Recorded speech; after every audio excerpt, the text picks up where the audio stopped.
Nako mga sangkay, eto na nga. Si General Torre ay mayroon pong malaking pasabog ngayon na gumulat sa buong Pilipinas. Mukhang mas malala pa po ito sa tukhang.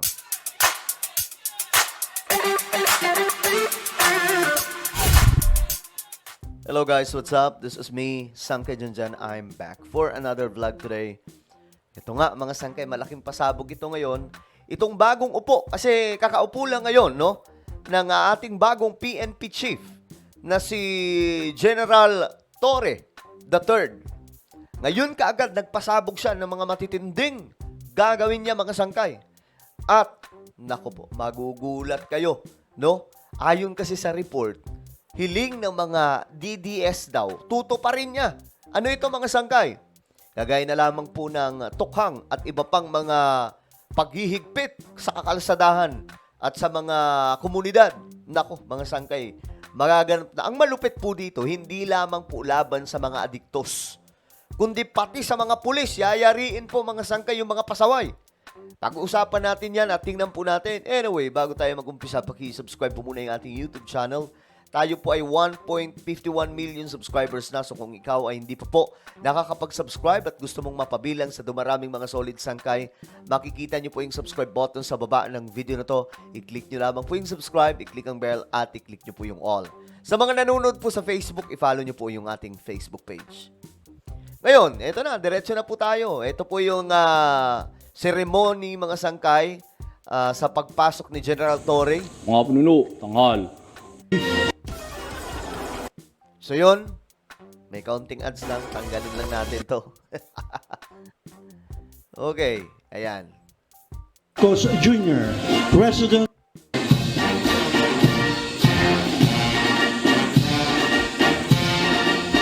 Ayan mga sangkay, doon po ito sa Camp Crame, no?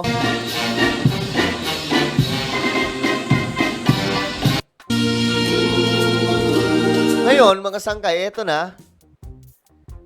Ayon sa update, no, breaking news, ngayon lang, bagong PNP chief, Nicolas Torre III, magpapatupad ng paramihan ng aresto.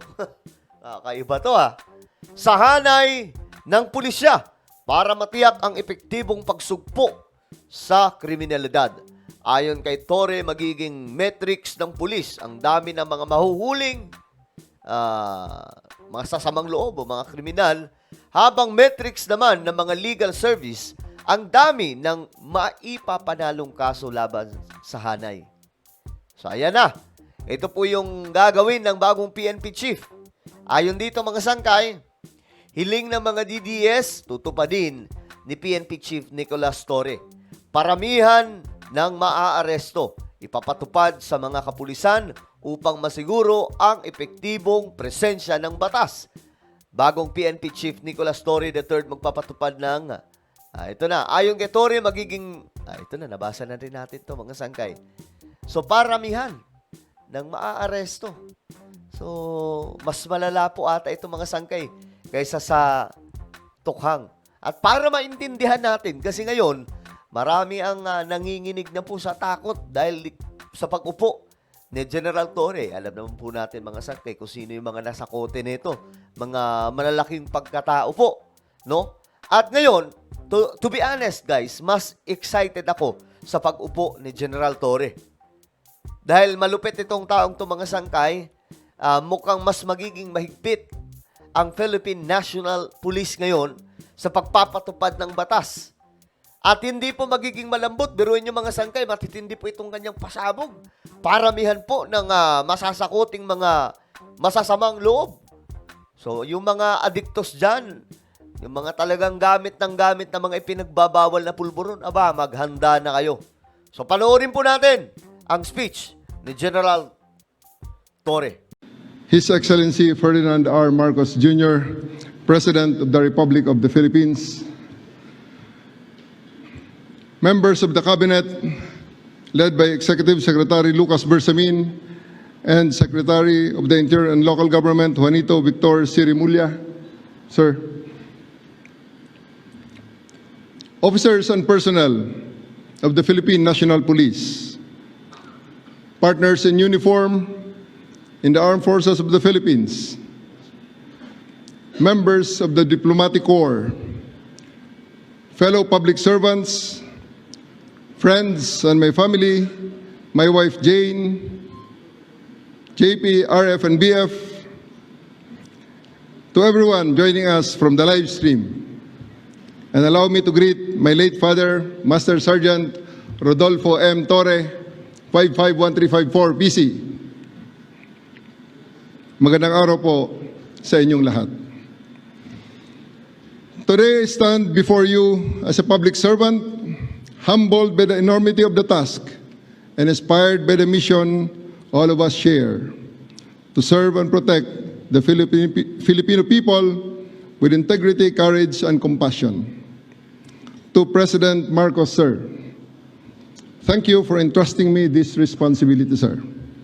This is a position of trust, and as a duly elected representative of the Filipino people, you have my full commitment, and I will abide solely by your directive in faithful service to our nation and the strengthening of the Philippine National Police.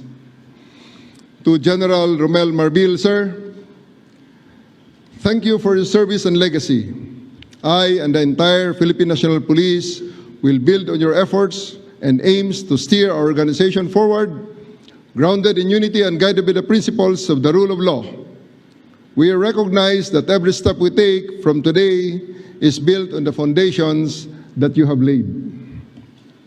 And to the Filipino people, the very reason for our existence, we, the Philippine National Police, shall work harder to earn and ensure that our communities are safe, your rights are respected, and your trust is earned. I believe that we are ready to deliver on your expectations as we had done in the past. At hindi ako nag-iisa. I stand shoulder to shoulder with the over 220,000 strong and dedicated men and women of the Philippine National Police, each one entrusted with upholding the dignity and honor that our badge represents. As your Chief of the Philippine National Police, in addition and in continuation of the legacy of General Marbil, I will lead with three core pillars. Pillar number one is in compliance to the directive of the President for swift and responsive public service. We will institutionalize a 3-minute emergency response time in major urban centers, and this had been done already during my term in Quezon City in the 3-minute response time project. This is not just a benchmark, it is a lifeline. Every call for help deserves immediate attention and action. We will be present. Makikita nyo kami sa kalsada, sa komunidad, sa palengke at sa bawat lugar na kinakailangan ng ating presensya para magbigay ng kapanatagan at ng kalooban. Kung nasaan man ang bawat Pilipino, sila ay ligtas. To support this, we must ensure pillar number 2, unity and morale within the ranks. A divided force cannot defend a nation, thus we will strengthen our core from within, guided by discipline, mutual respect, and leadership by example.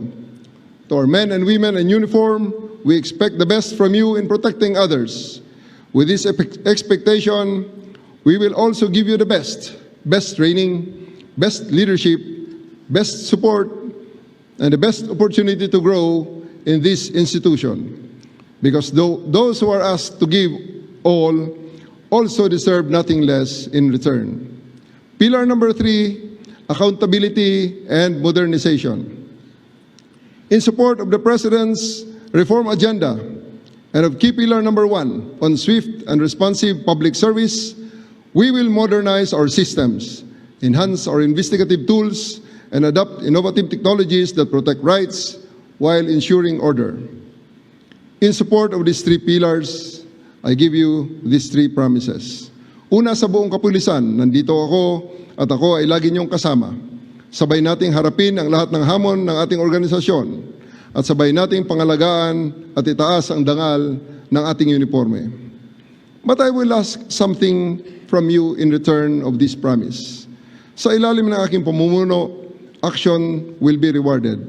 Hindi sapat ang Pogi Points. We will reward those policemen who will work hard on our 3 pillars. Respond to public swiftly, unite and uplift the morale of your fellow public servants, and hold yourself and others within the ranks accountable. Real talk lamang. No need for endorsements under my leadership. Appointments will be based solely on merit, and only the most competent will be entrusted with the right positions in the right places. Deliver excellence in your police work. File affidavits, execute warrants, bring criminals to justice. Raise your hands in front of judges and fiscals and provide evidence against these criminals to support their conviction. And you will be recognized and rewarded. Of course, I have to reiterate that all of these actions must be done within the ambit of the law, evidence-based and rights-respecting. I challenge each and every member of the PNP to be louder than me, not only in words, but also in action. When you're doing extraordinary things for the people, you deserve to be heard and recognized. Mag-ubanta sa pagserbisyo nga matinud-anon. Magbinuligay kita sa aton ginahandom nga kalinong sa aton nga nasyon. Agtitinulong tayo amang salaknib iti panggilan tayo. Sama-sama nating iangat ang watawat ng isang malinis at tapat na pambansang kapulisyan. Pangalawa, to our foreign guests and residents, we are happy that you have chosen the Philippines to be your second home. I promise that all of our laws apply equally to all, regardless of nationality. We are committed to upholding everyone's right, safety, dignity, including yours. Pangatlo, para sa bawat Pilipino, sa ilalim ng aking pamumuno, ang batas ay patas, ang serbisyo ay mabilis, at ang kapulisyahan ay karapat-dapat ng inyong tiwala. Hindi nyo na kailangan pang pumunta sa kung saan-saan at hindi namin kayo pagpapasapasahan at ang PNP na lamang ang inyong maging sumbungan ng inyong mga hinaing, lalong-lalo na ng paglabag ng inyong karapatang pantao. Tulungan nyo kaming tulungan kayo. We acknowledge your active partnership in creating the bagong Pilipinas we all dream of at buong puso kaming nagpapasalamat. Huwag kayong bibitaw at manatili sana kayong katuwang sa pagtaguyod ng kapayapaan at kaayusan ng ating bayan. We will strengthen our partnerships with the public so we can better understand local needs and respond to them with empathy and precision. Today marks more than a beginning. It is a defining moment. Thus, let us seize it with unwavering courage, grounded in humility and a relentless commitment to serve the Filipino people with honor, excellence, and integrity. Maraming salamat po.